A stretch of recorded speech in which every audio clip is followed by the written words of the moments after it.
Check, check, check, check, check,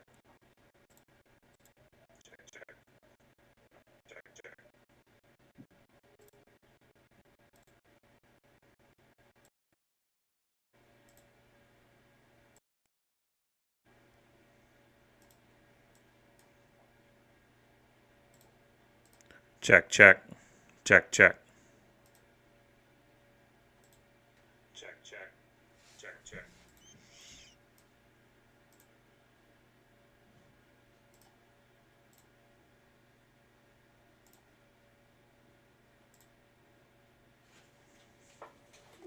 Check.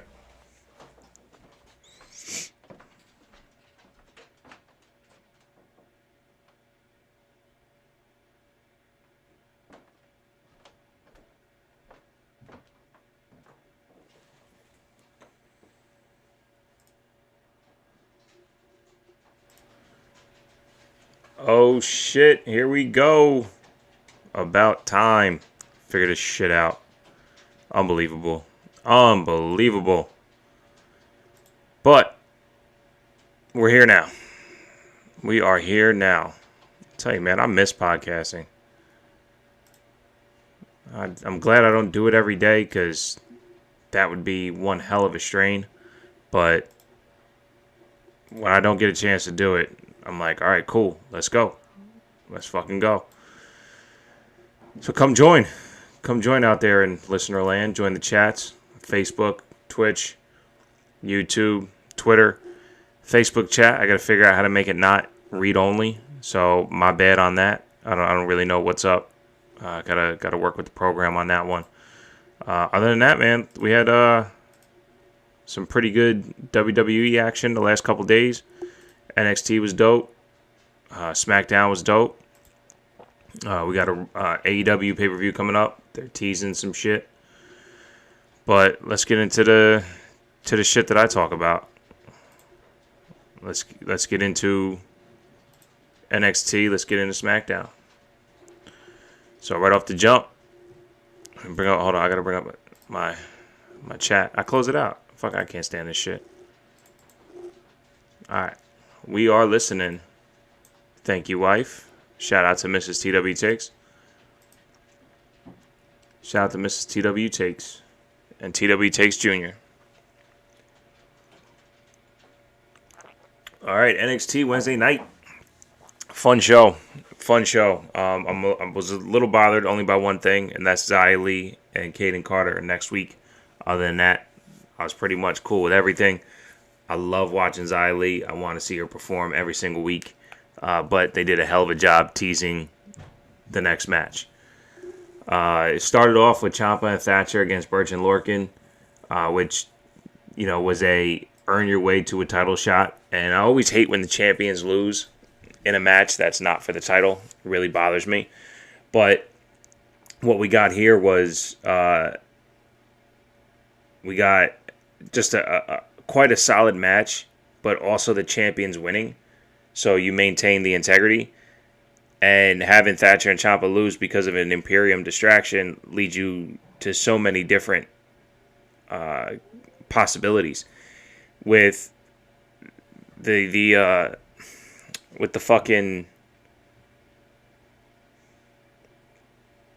promo, Jesus Christ, couldn't get it out. With the promo that Thatcher had later in the night, with basically saying that everyone has a past and Imperium keeps bringing mine up. Ciampa trying to distract him out of it, saying that the past is the past. It makes you wonder, right? We're gonna get tag team storyline on different levels because they're not going to go after Burch and Lorcan again. They'll be going after Imperium in some way, shape, or form. Imperium's probably still going to just continue to bring the fight to them. So that'll be hard-hitting. It'll be incredible. And then also we had Phantasma fucking attack Breezango. So you're developing 3 storylines within the tag team division. That's fucking better than what Raw and SmackDown are doing. NXT's doing some fucking good work, man. Some really, really good work. Throughout the night, the way went to therapy. I thought it was fucking stupid. I really didn't like it at all. The end of it because the whole thing was just Johnny being an asshole, right? And then at the end of it, Johnny pays off the therapist. I don't know what we're doing. I don't know what we're doing. Loomis is too good for that. Johnny's too distracting to have this be something I could give a shit about. I don't know, man. The fact that people were talking about it thinking it was funny, I didn't get it. I didn't get it. It just seems so out of place. Indy Hartwell thinking that he's hot, that all makes sense within the context too. Like they're adding layers to it, but I don't know. It's just not fun for me. Everything the Way is doing, I'm not really feeling it.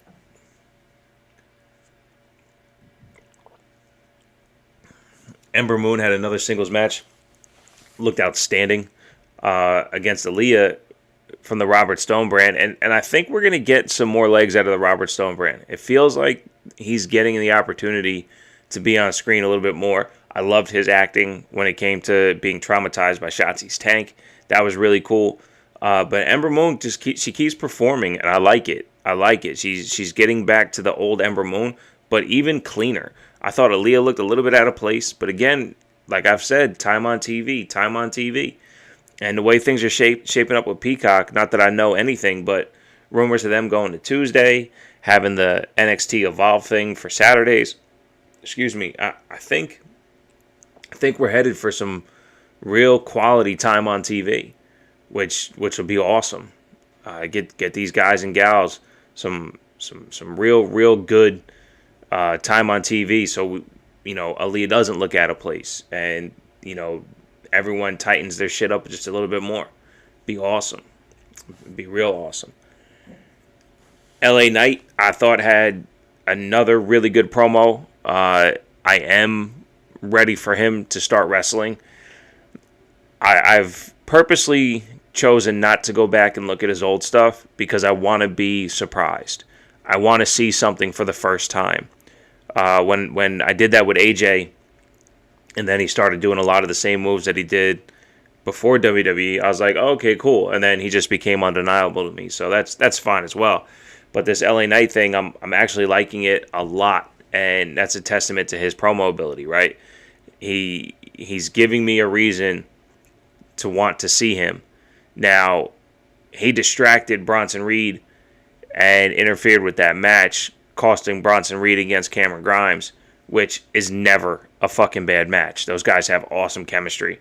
Really like watching them over the last year or so interact in the ring, whether it was a ladder match or singles, but they have a great chemistry in the ring. But yeah, I want to see LA Knight wrestle. He can't keep promoing his way into our hearts. He's got to do something. But yeah, by interfering with Bronson Reed, costing him the match against Cameron Grimes, I thought was great because it gives Grimes a little bit of credibility in the ring, finally getting a win. Bronson Reed can take a loss in this fashion because his comeuppance is going to be the complete ass whooping of LA Knight. It's going to happen. He's going to beat the shit out of LA Knight, and I'm here for it. I'm absolutely here for it. It's going to be good. It's going to be really good. Bronson Reed's always on another level. This Cameron Grimes character, though. I've been a fan of Cameron Grimes since he's been back. Really since he's been in NXT. I've never liked his characters, though. That's the thing. And shout to Marsh for saying that I get worked by this shit. But it's just preference, like with the Conspiracy Sammy, right? He's starting to wrestle more, so I don't mind the character as much, right? And this Cameron Grimes thing, this Crypto Cameron, whatever he is, he's better than that. He's better than a wonky character because that's what he was before. He was the same character without money before, and then when he gets in the ring, he may or may not win based on the character. So I don't know where this is going as far as the Crypto Cameron goes, but I'm here to watch him wrestle, and his wrestling matches are damn near undeniable. So if the character doesn't take the entire show with backstage vignettes and we do get wrestling, then I'm okay with that. So they did some character work the week before to get you to buy in, and they kind of tied into that this week too, and then gave us more wrestling, and now it makes more sense. But I hate the fucking squealing that he does and the over exaggerated laughing. It doesn't make me hate him. I hate the fact that he does it. Now, if it did it to make me hate him, that's different. But that's just not how I feel.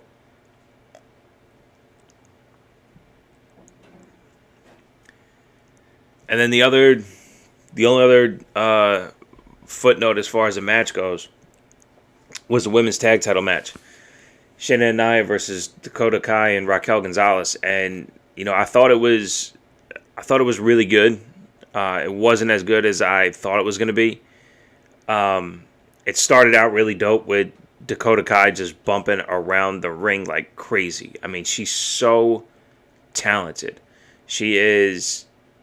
I don't know, man. She does everything for everyone in the ring, and I think she's super underrated. I think she needs her due. I would love to see Dakota Kai really gain some steam at some point in time. I don't anticipate her and Raquel being together for a long time. The way this match played out, I don't know if we're gonna keep them together. But we got a big surprise next week, and I'll get into next week in just a second. A couple takeaways from this match, though. I thought Shayna Baszler felt at home.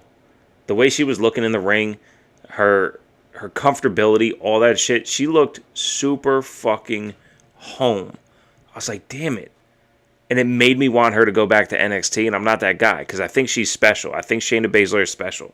I think there's no one out there with the legit ability she has. Her and Asuka are just the two most technical in belief wrestlers. The things they do, their strikes. Every time they put an emphasis on Shayna's joint manipulation, everything looks phenomenal. So I would like to see Shayna get away from Nia in some type of believable singles capacity. And if it can't take place on Raw or SmackDown, then please go home. Please go home back to NXT. She looks so fucking good there. My biggest gripe with this match, besides the ending, was the first time Raquel got in the ring was during picture-in-picture. I was watching this match with fucking bated breath. I was on the edge of my seat. This is something I've been calling for a long time.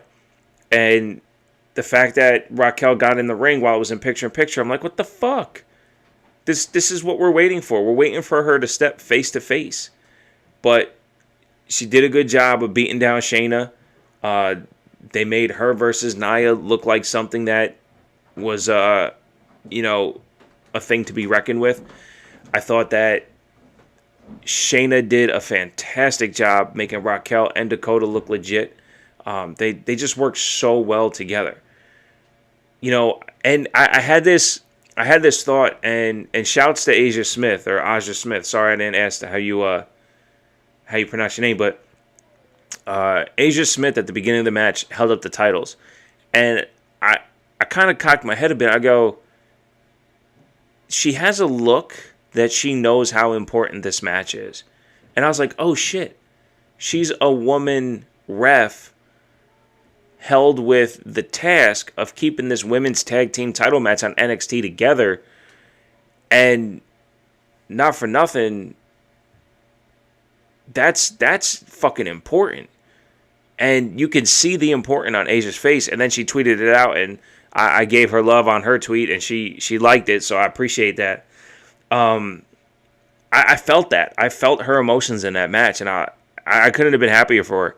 Since I've been watching NXT during the podcast, she stood out to me a lot. I've tweeted to her multiple times about how athletic she is as a ref, how much I appreciate what she does in the ring. Refs go very underrated when they fuck up. It's definitely noticeable. She is always in the right position. She is one of the most athletic refs that they have. She does such a fantastic job, and I'm glad she felt the weight of that moment and performed as well as she did. She had the opportunity to take part in the finish of the match. I thought that was dope too. Raquel accidentally hit her with a boot. Raquel and Nia go out to the outside of the ring while Raquel's the legal woman at that, and they end up taking each other out over the announce table. Now, when Adam Pearce came out with the Raw ref, I was shocked, and I didn't understand why Adam Pearce would be there, but he was over-exaggerated on how bad he needed the ref to get down there, that I'm really kind of perplexed on what Adam Pearce is doing, what his what his whole mentality is, and we'll get into that with SmackDown too. But the Raw ref ends up having calling for a submission victory for Shayna and Nia because Shayna knocked out Dakota Kai with a choke, but Dakota Kai wasn't the legal one. Now, the ref did a great job on Twitter, said, I was instructed by Adam Pearce to call the action as I see it in the ring, and Baszler had knocked out Kai, match was over. I'm like, damn, that's one hell of a way to cover it up. And look, they move on, but what does this do for Raquel and Dakota Kai? We don't know, because, oh, you know what? Finn and Roddy Strong had a good match too. Fuck, my bad. But next week, William Regal's going to make an announcement on the tag titles. Finn and Roddy Strong had a great match, and I was a little surprised how great it was, because I'm not a Roddy Strong guy. I hate his running forearms and all that shit. But it was a fun match. It was a good match. If you didn't watch NXT, watch the whole show. It was fully entertaining front to back. Fully entertaining front to back. After recapping everything else, my mind is a little blank on the rest of what Finn and Roddy Strong did. I know Adam Cole came out and stood at the top of the ramp, because early in the night, Finn said it. Next week, Finn Balor, Adam Cole for the NXT Championship. And we're getting some fucking March 10th damn near Super Show. I mean, Io versus Tony is official next week. Finn versus Cole is official next week. The two main titles are on the line next Wednesday night. Fucking A. Fucking A. And it leads into what's going to happen during WrestleMania week, right? They're going to do a Thursday night takeover. At least that's what the rumors are. I saw Wrestling Ops, shout out to Wrestling Ops on Twitter. They posted the schedule for WrestleMania week, and we're going to have a Thursday takeover, supposedly. Once that's confirmed by WWE, once NXT announces it, I'll be announcing a couple things on this podcast. Shouts to the people I've been reaching out to. We're going to try to do a kind of like a super week for WrestleMania here on the podcast as well. Try to get together with some other podcasters, some listeners, and supporters to see if I can provide as much content as possible for WrestleMania week. It's going to be fucking awesome. It's going to be awesome. So we'll see, man. We'll see what happens on NXT. We'll see what happens with William Regal's announcement. I'm super excited for Io and Tony. I don't think Mercedes Martinez is going to factor into this. She hasn't been around since the takeover. Hopefully Finn Balor versus Adam Cole doesn't have any Undisputed Era interference. I don't know what we're going to. I don't know what we're getting at, because in the overall, nobody else is staking claim to the belt. So who else could Finn Balor wrestle take over WrestleMania? What could that be? What could that match be? So we'll see what happens on March 10th. I'm really, really excited for it. The other match we have is Xia Li versus Kaden Carter. And that's, I mean, when you look at that, two matches are going to take up probably an hour, and one of them is going to take up a good, 10-minute chunk of time. What else do we have going on next week? So, should be good. Should be really, really exciting. If you're not watching NXT, you're doing something wrong. NXT is doing fucking great work. Great, great, great work. Let's move to SmackDown. Let's head on over to SmackDown. I am slowly becoming invested in what Daniel Bryan's doing. Okay? I'm not a Daniel Bryan guy. I don't like his in-ring work. His promos have never hit for me. But this Daniel Bryan is talking differently, and I don't necessarily disagree with him. He's right in what he was saying this week, that he's been failing himself by saying he has the ability to be the best. What he thinks is the best, or what his fans think are him as the best, still isn't his best version, I think. And that's just me. Again, if he turns himself into a ground-based striker, then how do we not get the best version then? because when he's, I never feel like he inflicts enough damage. That's the thing. Shout to Mrs. TW Takes. She says, I agree. Not a fan of DB, but this promo this week was good. I also am starting to be invested. Yeah, it's feeling like something, because he's not being the arrogant without something behind it. He's been wrestling really good matches. He's been losing, and he's letting you know he understands he's losing. Now, what do we do from here? Well, he's going to tighten up his performance. He's going to be better at what he does. Elimination Chamber proved that he knows he can get it done. And even what he did in Elimination Chamber felt like he was adding a little bit more oomph to what he was doing. And he's a little guy. It just is what it is. He's a small dude. So he has to hit hard. He has to hit often. So the more strikes he incorporates into his game, the better he looks. Because he's not going to be able to bounce around Roman. So we're going to get something at Fastlane that I think is going to be the best version of Daniel Bryan. And I'm excited for that. Definitely excited for that. I thought that, like the missus said, I thought the promo this week was as invested as I can get, for sure. Roman came out and they cut the commercial, came back, there was a promo, and he basically was just letting them know that, like, you're just not on this level. But again, everything that they're doing is about showing strength to Daniel Bryan, because Roman and what he's doing is super established. First couple matches of the night were Montez versus Baron Corbin and Angelo Dawkins versus Sami Zayn. And I really like the fact that Montez was able to look good, but Corbin won the match because Corbin is a legit single star. And he said that on his way down to the ring, that he didn't agree to a tag match with Sami against the Street Profits. He said, I'm a legit singles competitor, and he looked it. His end of days is fucking phenomenal. I am such a big Corbin supporter. I would love for some type of run at the title. I know him and Roman did work together before, but everything that Roman did beforehand was always done with this slight of how do we get fans to stop booing him when they shouldn't have been booing him to begin with. Now they don't have to worry about that. This Corbin against this Roman is actually a way to, like, almost get Baron Corbin to be babyface. And I'm here for it.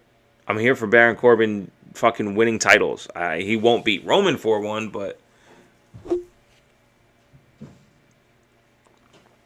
anyway, like I've been saying for the last couple weeks, Angelo Dawkins is a phenomenal technician.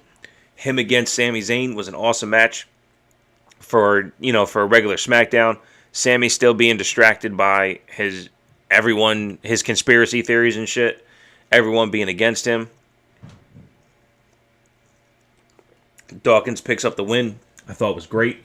And that's how you tie in the character to the wrestler to make it make sense. Like I've said before, the build with this character I didn't like.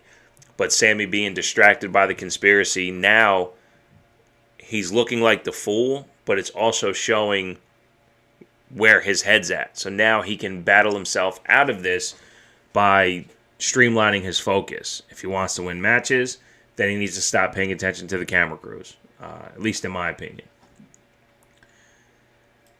I thought Dominic versus Chad Gable was an okay match. I wasn't a huge fan of the match. Felt like, Dominic still needed to improve. He's been doing this for a while on TV. Like I've been complaining about the NXT competitors that they don't have enough time on TV. But everything Dominic's been doing is on TV. And he's looking good. But it's because they're allowing him to do the moves. They're not fucking They're not being performed fluidly within a match. In my opinion. We had a Buddy Murphy Cesaro match that was fucking awesome. Cesaro getting another tap out on the fucking sharpshooter. I mean, where are we going with Cesaro? I mean, he was on After the Bell with Corey Graves and Vic Joseph, and I mean, he even said it. We're starting the storyline with Seth. If that becomes a singles match at Mania, that would make him very happy. It would make us happy too. At least I say us for any fan who wants to see it. I think that would be dope. Him and Seth Rollins at Mania. We might get it at Fastlane and not get it at Mania. Either way, as long as we get 15, 20 minutes of it, I'm more than fine with that. Kevin Owens and Seth Rollins proved last year that just a regular singles match on WrestleMania could be the steal of the show. And they basically did. Anything non-cinematic had to live up to Kevin Owens and Seth Rollins from last year. So if Seth Rollins and Cesaro turn out to be a WrestleMania match, I'm okay with that too. Earlier in the night, Carmella had dumped Reginald from her services. He basically, kept fucking up. So we had Bianca versus Shayna. And again, I said this last week, and I don't think people are realizing this enough. When we gave Bayley and Sasha credit for carrying those women tag titles everywhere, the women are starting to do this now too. Shayna and Nia, they've been on every TV show pre-fucking, what was the last pay-per-view? Jesus Christ. Elimination Chamber. Pre-Elimination Chamber. They've been all over the place.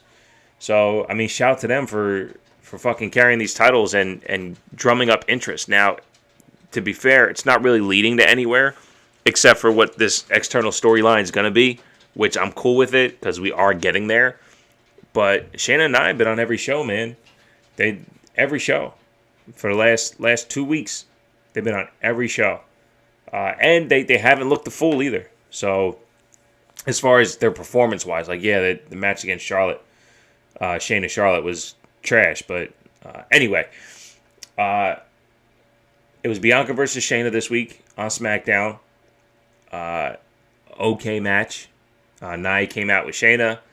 Once Bianca was all the way down, Sasha's music hit. 2 seconds later, Reginald came out, and I'm like, oh boy, what's happening now? I thought Shayna did exactly what she did on Wednesday night, man. She helped Bianca look really strong. We got to give it up for Shayna, man.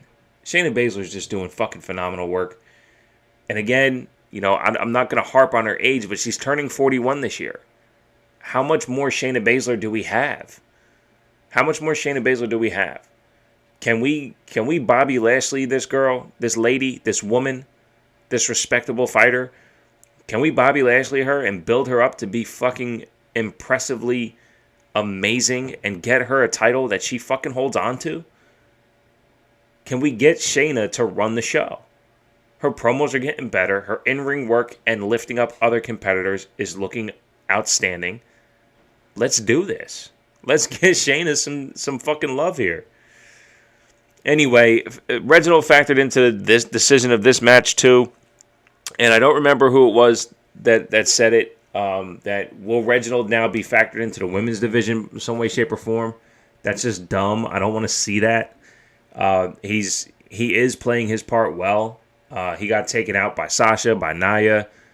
Carmella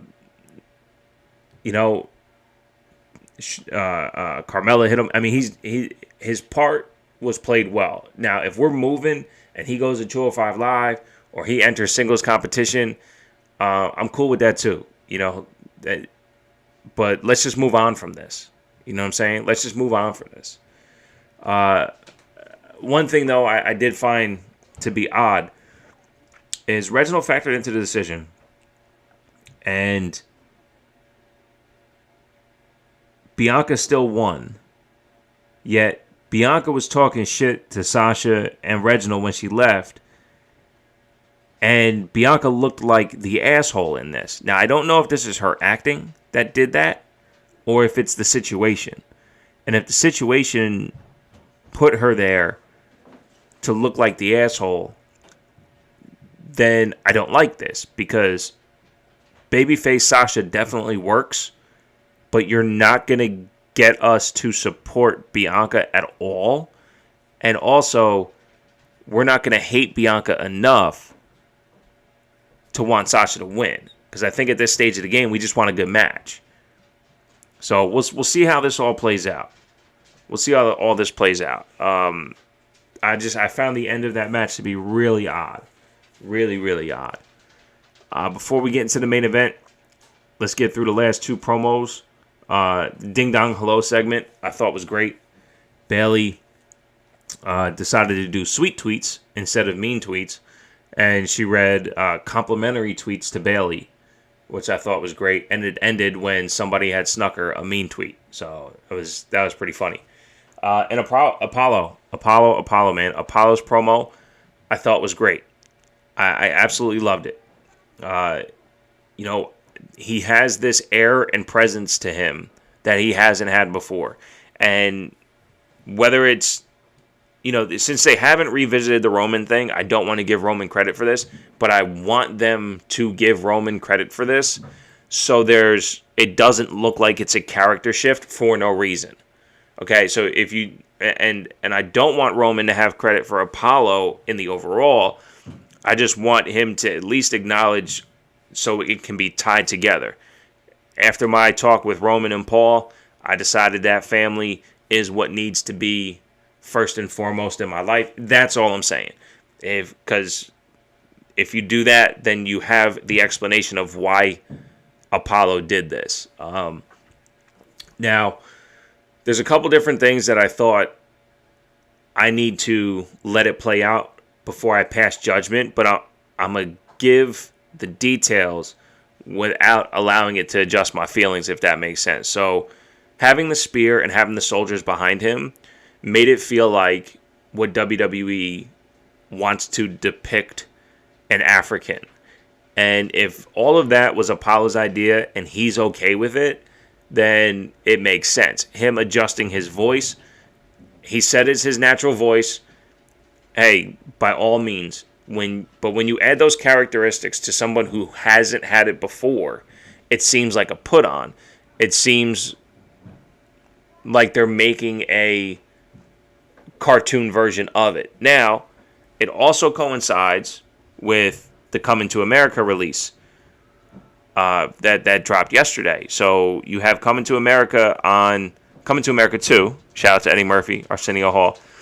Coming to America 2 released on Amazon. The same day, Apollo came out with the spear and the soldiers. And it could be a coincidence. It could be not, because they're usually more cerebral. And if they did that for association, then it makes a ton of sense. An absolute ton of sense. And if this is Apollo's idea, I'm all for it too. I just don't want him to feel like he has to go into some stereotypical situation where, oh, you're playing an African, use the African accent, all this shit. Now, he may have been talking more American English than his natural voice before, but I don't know that to be true because I don't know Apollo personally. But I love the intensity. I feel his reputation being built strong just by looking at him do this. And I'm excited for it. I'm excited to see where it goes. However this plays out, I'm completely here for it. Other than that, we got Jey Uso and Daniel Bryan in a steel cage match. I'm finding it hard to completely separate the rinse and repeat that we're getting on SmackDown, but they make it easy by having really good matches. But they did this with Kevin Owens, and Jey Uso and Daniel Bryan have had several matches together. And that's one thing. Excuse me.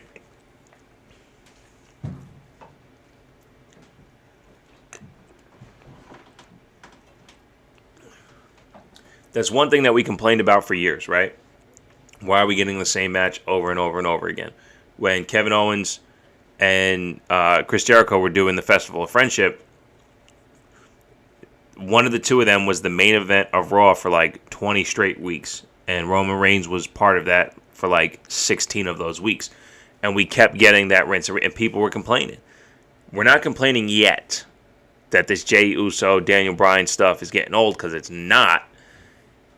Because they haven't missed. Like, they literally have awesome matches all the time.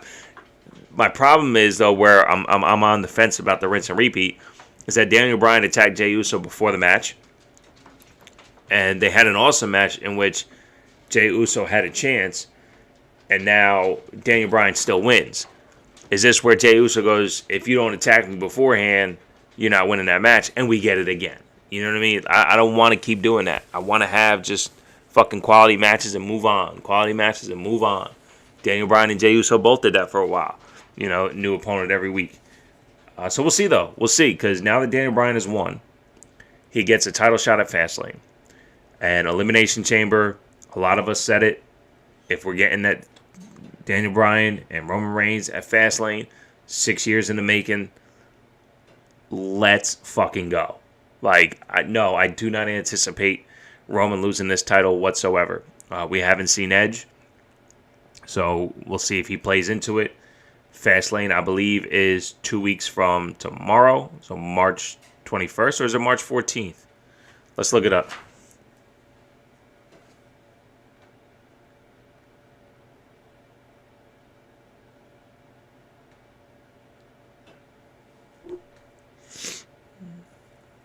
Fastlane, March 21st. So we got 2 weeks. 2 weeks from Sunday. I mean, it's building. It's building. Oh, that's the other thing I had to mention. After Shayna Baszler, Nia Jax, they fucking announced that it's Bianca Belair and Sasha Banks again for the tag titles at fucking Fastlane against Bianca Belair, Sasha Banks, Bianca Belair versus Nia Jax and Shayna Baszler for the tag titles at Fastlane. Again, without Naomi and Lana getting their shot, Tamina and Natty brought it up, and Adam Pearce was just like, I made the decision. I had to make the decision. And then Sonya Deville just said, Adam made a different decision than I would have.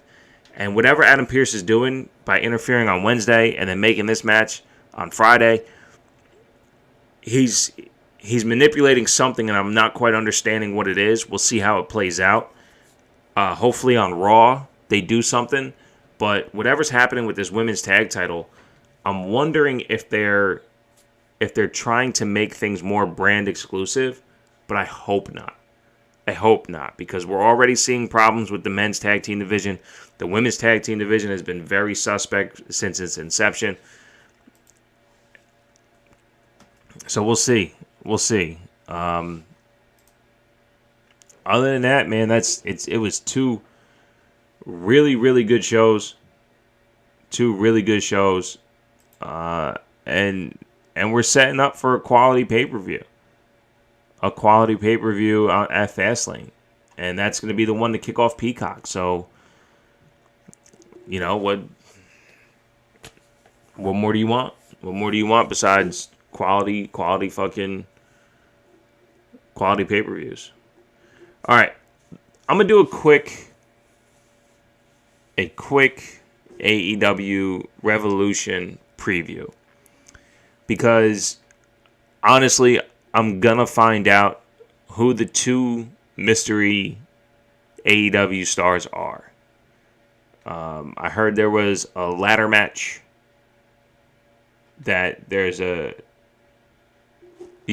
match where there's a mystery contender. And then there's also somebody going to sign on Sunday. I'll run through the card real quick.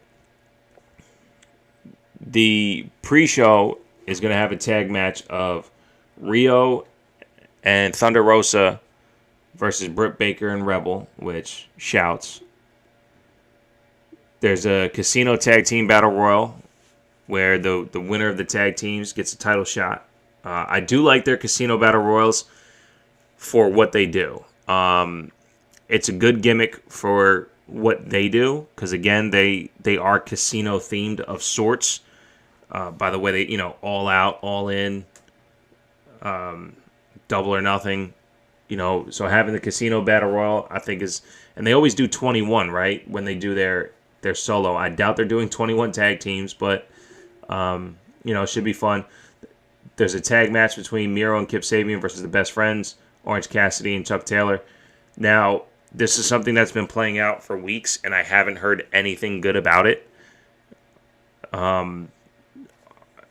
I know all four of them can wrestle, so let's see if the pay-per-view itself is a better structure wrestling show than we get with Dynamite, because I always feel like they run through their segments so haphazardly. Kenny Omega versus Jon Moxley in an exploding barbed wire death match. Never seen one. Saw highlights of one barbed wire exploding years ago, and the first two Moxley Omega matches I was not a fan of.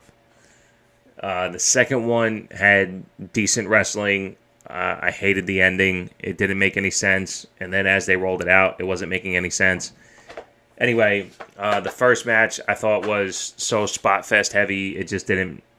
There was no story to it. It was like, oh, let's go over here and beat each other up there. I saw a copy of the layout for at least what was circling on Twitter of what the death match will look like. So we'll see. You got to imagine that closes the show. And the fact that somebody said that there's a time limit too, that if it reaches a certain time limit, then everything goes off at the same time. That's insane if that's true. Face of Revolution ladder match for a future AEW TNT Championship match.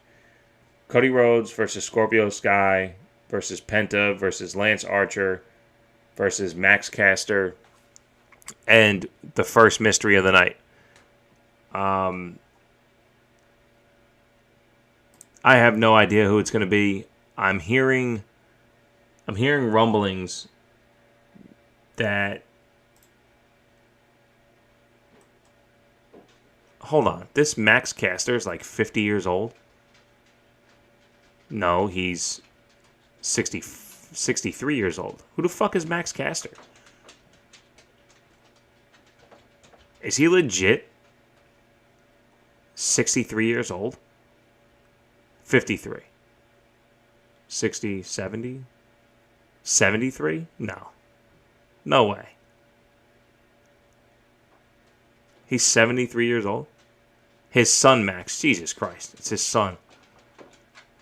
When you hit... That's hysterical. Redirected from Max Caster. So he doesn't have a Wikipedia.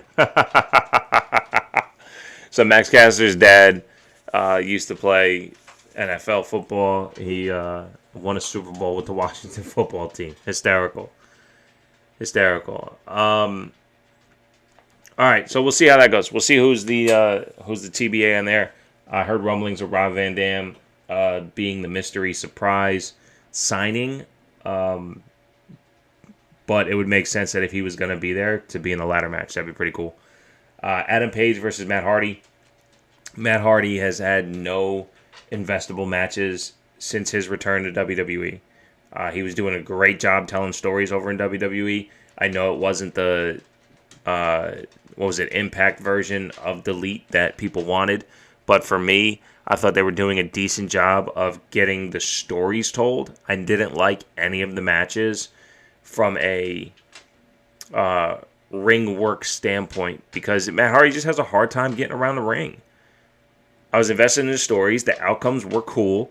So I wasn't mad at any of that stuff. When Matt Hardy won the Andre the Giant Battle Royal because Bray Wyatt helped, like I thought that was great. You know, that all that shit. Like they did cool shit. But hopefully Hangman gets some love after this. It's a big money match. The winner receives the loser's first quarter earnings, whatever. It's it's a stipulation, very WCW. Shida versus Ryo for the AEW Women's Championship. Shida is a fantastic women's wrestler. I didn't watch any of the lead up. I don't know who Ryo is. We'll see what happens there. I don't know if I'm going to watch the actual pay-per-view, but I am going to pay attention to see who these signings are. Just to put that out there. So that's why I'm going over this. Team Taz, Brian Cage and Ricky Starks versus Darby Allin and Sting in a street fight. We'll see how that goes. Some people are saying cinematic, some aren't. It's so easy to protect Sting in a non-cinematic street fight, especially with 4 people. So we'll see how that goes. And then the last match which is the number 1 match that they listed on Wikipedia, it's the Young Bucks versus the Inner Circle, Jericho and MJF. As for the tag titles, I don't care. I was telling a friend of mine about Jericho and everything I've seen and things like that. And this match, period, when Jericho's in the ring, based on what I've seen of the Young Bucks wrestling, I would not be surprised if it's a lot of Jericho standing in one place waiting for the next Young Buck move, or at most bouncing off the ropes, or he'll be on offense walking them around. He just doesn't have it anymore, in my opinion. Now, maybe he should take a page out of other people's books and,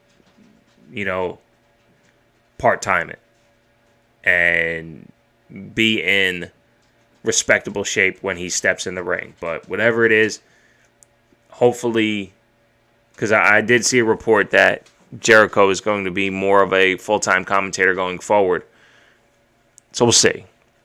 We'll see. I don't know. But overall, I mean, I don't think the stories of these matches, because everything I've seen of Miro and Kip Sabian versus the Best Friends, it's just standard, like, I don't like you, you don't like me stuff. And even the stories that they were trying to put behind it was just a waste of time. It's like, hey, Best Friends over here doing that, Miro wants to attack. Miro and Sabian doing this, and Best Friends want to attack. Like, it's just fight already. It's not real story. It's not real story. Omega Mox should be something special, and hopefully we get that. The face of Revolution is what it is, right? I saw people complaining about how some people had to qualify, others didn't, and Tony Khan laid it out there, but the big money match doesn't make sense to me either. I don't know. I guess I got to watch more. So I'm not going to shit on it. I'll take a look at what's going on. Other than that, I got nothing. Look, anyone out there listening, like and subscribe to whatever podcast platform that you listen on. Review if you do. Rate if you feel. Go to YouTube. Please subscribe to the YouTube channel. That particular link is on the website, twtakes.podcast.com. It's also on Twitter. Go to I made dynamic links for everything that I have. I'm also now on TuneIn. I have to make a dynamic link for that.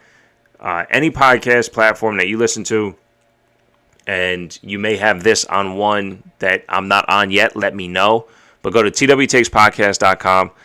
All the dynamic links are there. Like and subscribe on YouTube. Hit the alert. Hit the subscribe. Again, review anywhere that you do. The best way to do all of this is get listenership up. Catch an ad in the beginning. Throw an ad on the back. T-shirts. T-shirts are ordered. Appreciate some of the supporters out there asking about when they're going to be available. When's the website going to be ready? All that shit. On the TW Takes podcast, there is a tease page. That tease page will be active and inactive a lot going forward until they come in the mail. When the t-shirts get here, I will be ready to go from the jump. I am looking at what international shipping rates are going to be. And what I think I'm going to do is just add a button that if you are international, you just add that item to the cart too.